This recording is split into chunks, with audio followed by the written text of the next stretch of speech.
Latest எபிசோடுகளை விளம்பரங்களே இல்லாமல் காணுங்கள். பார்த்திபா, என்ன இது? எல்லாம் ஓகே தான் டாக்டர் சொல்லிருக்காரு.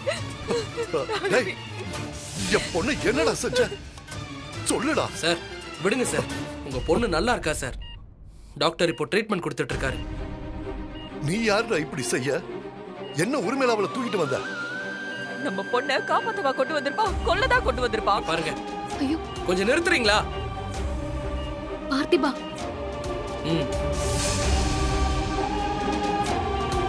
டேய், என்னடா ஓவரா சவுண்ட் விடுற? இந்த கத்தலுக்கு மரங்களுக்கால பயந்துருவேன் நினைச்சியா? சார் நீங்க பயப்பட வேண்டாம், சந்தோஷமா இருக்கணும். ராகவி நல்லா இருக்கணும், அதுக்காக தான் இதெல்லாம் செஞ்சேன். டேய், இவ நல்லா இருக்கணும்னா நீ இவளை பொண்ணு பார்க்க வந்திருக்கவே கூடாது. ஆமா, தப்புதான், விடுங்க. என்ன பண்றதுன்னு தெரியாம குழப்பத்துல என்னென்னமோ நடந்துருச்சு. தப்பு எல்லாத்தையும் சரி பண்ணது உங்க பொண்ணு ராகவி தான்.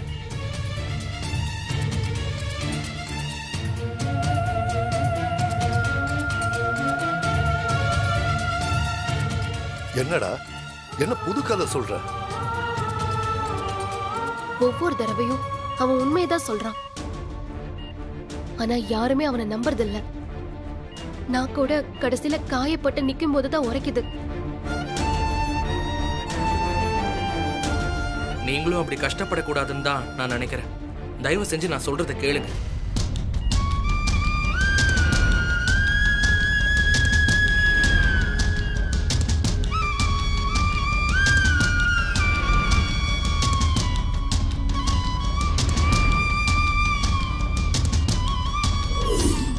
இந்த கல்யாணம் ஏற்பாடு பண்ண மாதிரி அப்படியே நடக்கட்டும்.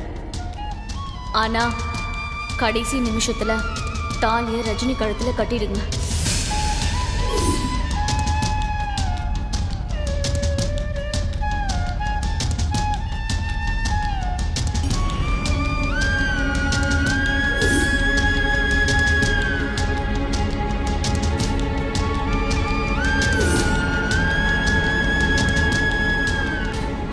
ஐயோ, இப்படி புழுகுறானே.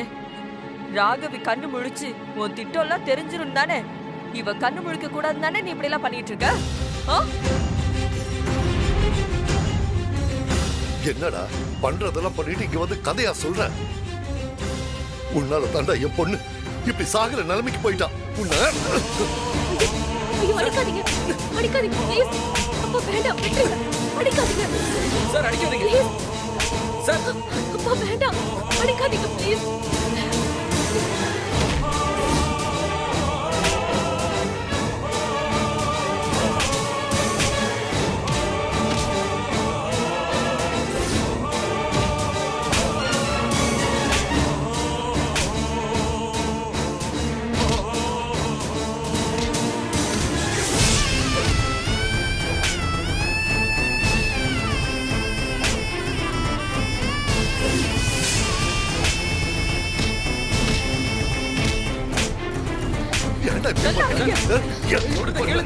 ராகவி, சும்மா விடாதீங்க. ராகவி, அம்மா, ராகவி கண் முடிச்சிட்டா. அம்மா,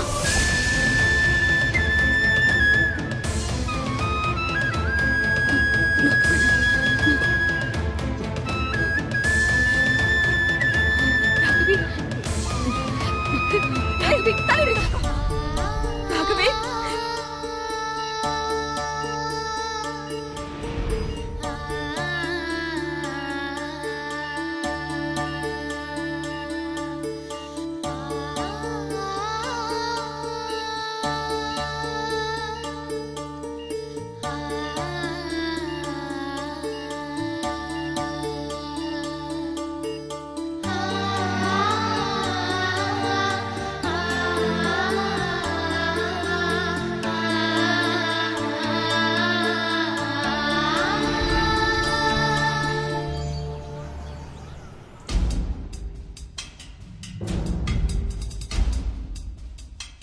இங்க பாருங்க, நீ எல்லாத்துக்கும் ஒரு எல்லை இருக்கு.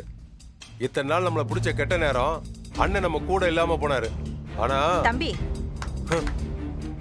இன்னும் கூட அந்த கெட்ட நேரம் போய் தொலைய மாட்டேங்குதே தம்பி. எல்லாம் ரஜினி அக்கா கொடுக்குற இடம் தான். உங்க ரஜினி அக்காக்கு நீங்க கொடுக்குற இடம். அதனாலதான் ரோட்ல போறவங்க எல்லாம் வீட்டுக்குள்ள வந்து நாட்டாம பண்ணி குடசல் கொடுத்துட்டு இருக்காங்க. டேய் என்னடா பேசுற? நான் இல்லாத போது அவதான் இந்த வீட்டை பொறுப்பா பாத்துக்கிட்டு இருந்திருக்கா. அவளை ஏன் இது வரைக்கும் அவதான் பொறுப்பா பாத்துக்கிட்டு இருக்கா. அப்ப அவ முடிவெடுக்காம வேற யார் முடிவெடுப்பா? பாருங்க தம்பி, இப்படிதான் ரஜினிக்காக இவர் இறங்கி இறங்கி போறாரு. இவரா அவளுக்காக இறங்கி போறாரு? இன்னும் இவரை நம்புறீங்களே? அதுக்கு இவர் கொஞ்சம் கூட தகுதி இல்லாதவர். அக்கா அப்படி எந்த தப்பும் பண்ணலையே. ஏன் எல்லாருக்கும் நல்லது தானே பண்ணிருக்கா? இவ ஒருத்தி ரஜினி அக்கான்னு பேர் எழுதி வச்சாலே அந்த பக்கம் போய் சாஞ்சுப்பா. சே, எல்லாரும் கொஞ்சம் நிறுத்துறீங்களா? எதுக்கு இப்ப ரஜினி பத்தி இவ்வளவு பெரிய விவாதம்? எதுக்கா? என்ன மாப்பிள்ள பேசுறீங்க? இதுக்கு மேலே ரஜினி ரஜினி எல்லாத்தையும் விட்டு கொடுத்துட்டு இருந்தீங்கன்னா ஊர்ல போற ஒவ்வொருத்தரும் வந்து உங்களை அதிகாரம் பண்ணிட்டு இருப்பாங்க. அப்படி சொல்லுங்க தம்பி. சொல்ல சொல்ல கேட்காம அவனை வீட்டோட இருக்க வச்சு இப்ப இந்த பிரச்சனை எல்லாம் தேவையா? அனிதா கூப்பிடும் போது போகாத போகாதன்னு அத்தனை தடவை சொன்னேன். ஒரு வார்த்தை கூட நமக்கு இங்க மரியாதை கிடையாது. அண்ணி, உங்களுக்கு மரியாதையை வாங்க தரலன்னு சொல்லுங்க. ரஜினி யாருக்கு மரியாதை கொடுக்கல? ஏய், எனக்கு தாண்டி. கொடுத்திருந்தா உன்னை வீட்டு விட்டு துரத்தி இருப்பால. செஞ்சாளாவ? நான் தப்பு செஞ்சவதான். எனக்கு இந்த வீட்டுல நின்னு பேச தகுதி இல்லதான். ஆனா நான் சாப்பிடுற சாப்பாடு ரஜினி போட்ட உப்பு. அதுக்கு நன்றியோட இருக்கணும்னு தான் அவ வார்த்தையை மீற முடியல. ஆமா, வரட்டும் இன்னைக்கு அவ வாயாலேயே இவளையும் அந்த பார்த்திபனையும் இன்னைக்கு வீட்டை விட்டு வெளியில துரத்த சொல்றேன் பாருங்க. ரஞ்சிதம், ரொம்பலாம் பேசாத. என்ன பேசுறோம் ஏது பேசுறோம்னு தெரியாம பேசிக்கிட்டு இருக்க. வெளியில போனவ என்ன டென்ஷன்ல வருவான்னு தெரியாது. வார்த்தைய பார்த்து பேசு. ஓ, இவள வெளியில போ சொன்னா உங்களுக்கு வலிக்குதோ?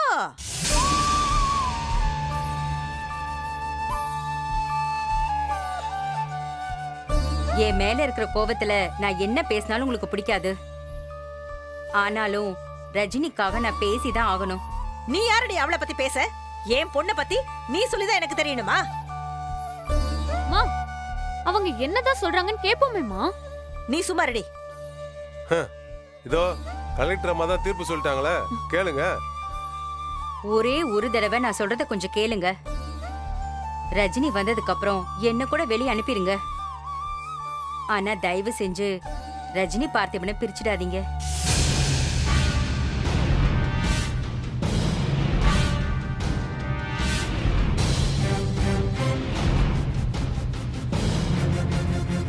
இந்த குடும்பத்துக்காக ரஜினி என்னெல்லாம் செஞ்சிருக்கான்னு நான் சொல்ல வேண்டியதில்ல. அவ வாழ்க்கைய கூட ராதிகாக்கு பிடிச்சிருக்குன்னு விட்டு கொடுத்துட்டா அவ. ஆனா இப்போ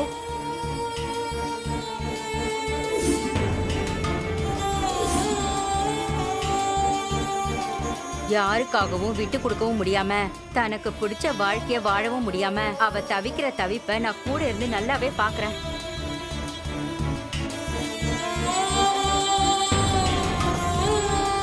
ரஜினிக்கு இந்த குடும்பம் ஏதாவது செய்யணும்னு நினைச்சீங்கன்னா அவ வாழ்க்கையை கொடுத்துருங்க.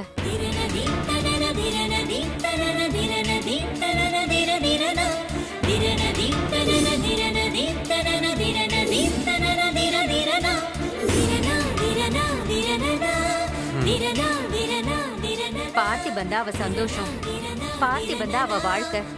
தயவு செஞ்சு அவங்களை பிரிச்சிடாதீங்க. எனக்கு ஒரு விஷயம் மட்டும் தெளிவா தெரியுது. ரஜினிக்கு இப்படி சப்போர்ட் பண்ணி பேசினாதான் இந்த வீட்டுல சாப்பாடு தங்குறதுக்கு இடம் கிடைக்கும்னு நல்லா தெரிஞ்சிருக்கு. அருமையா இருக்குல்ல நாடகம்.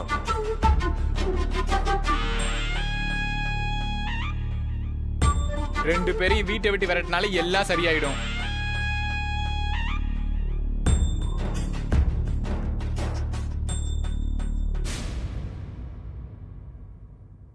நில்லடி. நீ மட்டும் உள்ள வந்தா போதும். அவனே அப்படியே வெளியே அனுப்பு. அம்மா, நம்ம மகாராணி, உங்க அப்பா தான் பொறுப்பு இல்லாதவர். அவர் பேச்சை கேட்க மாட்டேன், மதிக்க மாட்டேன். உங்க அம்மா பொறுப்பானவங்க தானே, குடும்பத்தை நல்லா தானே பார்த்துட்டு இருக்காங்க. அவங்க சொல்றபடி கேளு. இங்க பாரு ரஜினி, இவன் அப்பா அம்மா அக்கான்னு குடும்பத்தோட இங்க வந்து சண்டை போடுவாங்க. இவன் என் புள்ளைய அடிப்பான். அந்த பொண்ணு ஏற்கனவே பாதி உசுரா கிடக்கு. இதெல்லாம் யாரால? எல்லாம் இவனால வந்தது தானே. போட்டுமே ஜெயிலுக்கு.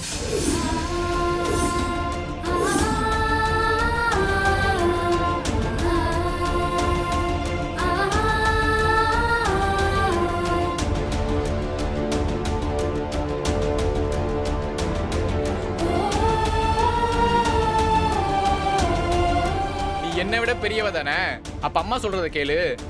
சொல்றது நியாயமா இருந்தா நீ சொன்னா கூட நான் கேட்பேன் முரளி. அவனால தானே எல்லா பிரச்சனையும். பிரச்சனை பண்றவங்க எல்லாம் இந்த வீட்ல இருக்க கூடாதுன்னா யார் யாரெல்லாம் இந்த வீட்ல இருக்கலாம் நீங்களே சொல்லுங்க சித்தப்பா. இவனால ஒரு உசுரே ஆபத்துல இருக்கு ரஜினி. பத்தாதுக்கு ராகவியோட அப்பா அம்மா வேற வந்து சண்டை போட்டு போறாங்க. அம்மா, ராகவி பொழைச்சிட்டா. அவளுக்கு ஒண்ணும் இல்ல, நல்லாயிட்டா.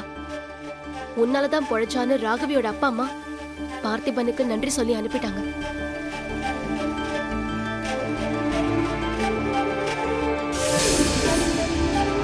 நிஜமா ரஜினி? அப்பாடா, பெரிய சிக்கல் சரியா போயிருச்சு. இல்லண்ணா, அவ முழுசா சரியாய் வந்து அவ நிலைமைக்கு யாரு காரணம்னு அவளே சொல்லுவான். அப்பதான் இந்த சிக்கல் முழுசா சரியாகும்.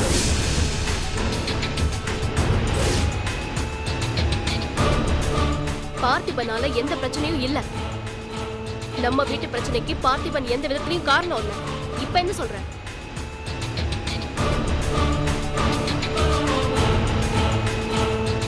நீ சொல்றது உண்மைன்னு நான் எப்படி நம்புறது? மா, ரஜினி அக்காவை ஏமா நம்ப மாட்டீங்க? அவ எப்பவுமே போய் சொல்ல மாட்டாமா? சரிடி, அவன் இங்கே இருக்கட்டும். இவன் தப்பு பண்ணலன்னு தெரிஞ்சா இவன் இங்க இருக்கிறதுக்கு நான் சம்மதிப்பேன். இல்லனா ஒரு நிமிஷம் கூட இவன் இங்க இருக்கிறதுக்கு நான் விட மாட்டேன். சம்மதமா ரஜினி?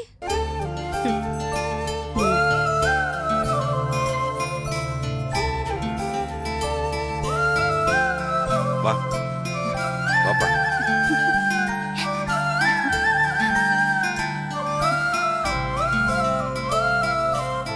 அப்பாடா, வைத்தறிச்சல் கோஷ்டி எல்லாம் போயிருச்சு.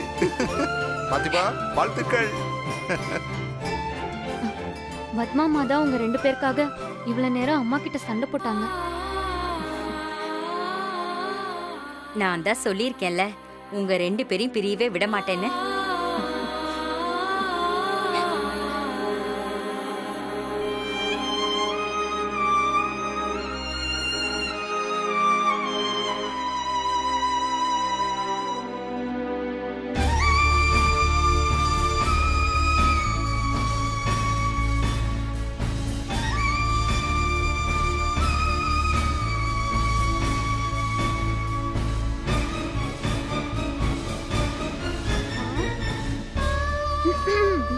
மாமா, நாங்கெல்லாம் இங்கதான் இருக்கோம். விட்டா கண்ணிலே அக்காவை தூக்கிட்டு போயிடுவீங்க போல இருக்கு.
ஏடா, உங்க அம்மா பேசுறது யாருக்குமே பிடிக்கல.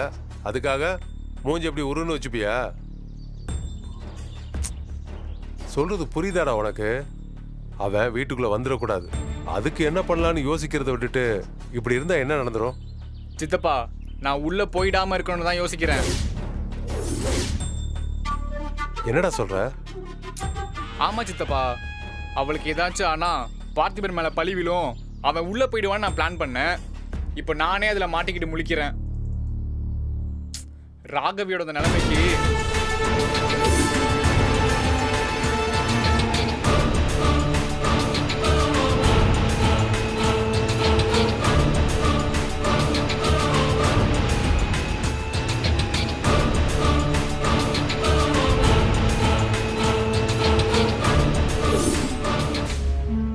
என்னடே எவ்வளவு பெரிய வேலை பார்த்து வச்சிருக்க, ஒரு வார்த்தை கூட என்கிட்ட சொல்லேடா.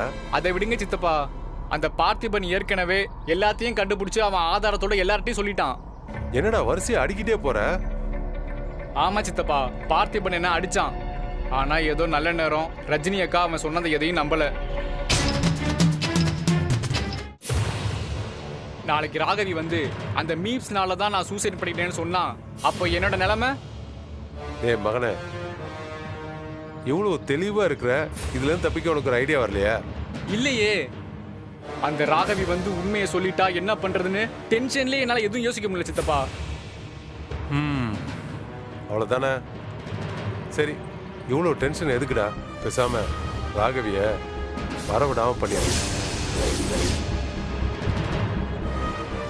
எப்படி சித்தப்பா?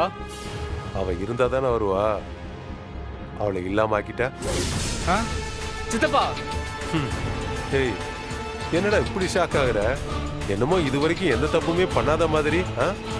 நான் ஏதோ ஆர்வ கோளாறுல ஆன்லைன் கேம் விளையாடி ஆட தெரியாம மாட்டிக்கிட்டேன். ஆனா நீங்க சொல்றது கொலை சித்தப்பா. ஆமா கொலைதான், ஆனா நீ செய்யணும்னு நான் சொல்லலையே. திறமை இருந்தா நீ செய், இல்லைன்னா அதுக்கு நம்ம கிட்ட ஆள் இருக்குல்ல, ஏற்பாடு பண்ணுவோம். இல்ல சித்தப்பா, நான் எவ்வளவோ கஷ்டப்பட்டு வெளில தெரிஞ்சிடக்கூடாதுன்னு பார்த்து பார்த்து மீம்ஸ் அனுப்புனேன். அதையே அவன் கண்டுபிடிச்சிட்டான்.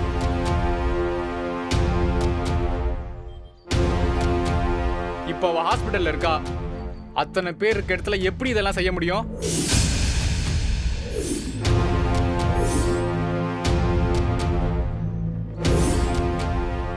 அப்போ தனி இடமா இருந்தா செஞ்சிருவ, அப்படிதானே? இல்ல அப்படி சொல்ல வரல சித்தப்பா. டேய், கூட்டமா நிறைய ஆட்கள் இருக்கிற இடத்துல தான்டா இந்த மாதிரி வேலையை செய்யணும். கூட்டத்தோட கூட்டமா உள்ள போய் சத்தமே இல்லாம வேலையை முடிச்சுட்டு திரும்பிடலாம், யாருக்கும் சந்தேகம் வராது. எனக்கு பயமா இருக்கு சித்தப்பா. டேய் என்னடா இவன், அப்ப நீ தைரியமா ஜெயிலுக்கு போ. இந்த பாரா, உன் சித்தப்பா நம்புறியா இல்லையா? நம்புறேன் சித்தப்பா. அப்போ நான் சொல்றத கேளு. நான் சொல்றபடி கேட்டா பழி பார்த்திவன் மேல விழும், அவன் ஜெயிலுக்கு போவான். ராகவி எப்பவுமே வரமாட்டா. ஓகே தானே? ஓகே தான் சித்தப்பா. அப்புறம் என்ன, ப்ராப்ளம் சால்வ்டு. வா ஒரு டீயை போட்டு பேசுவோம், வா. கவலைப்படாத மோன, எல்லாம் சரியாயிடும்.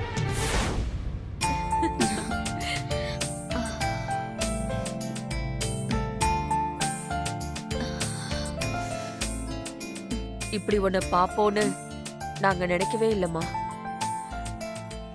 நானும் கொஞ்சம் யோசிச்சிருக்கணும், உங்ககிட்ட பேசியிருக்கணும். நான் அவசரப்பட்டுட்டேன், ரொம்ப சாரிம்மா. சரிடா ராகவி, விடுமா, எதுக்கு இப்ப அதை பத்தி எல்லாம் பேசுற? மா போதும்மா, என்னால குடிக்க முடியல. கொஞ்சம் குடி. சரி குடி.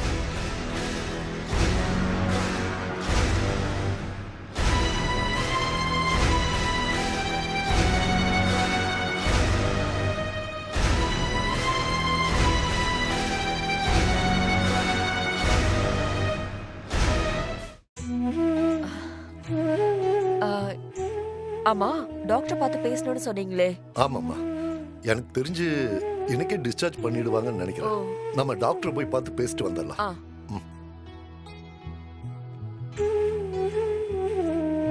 என்னங்க இவ அதுக்குள்ள தூங்கிட்டா?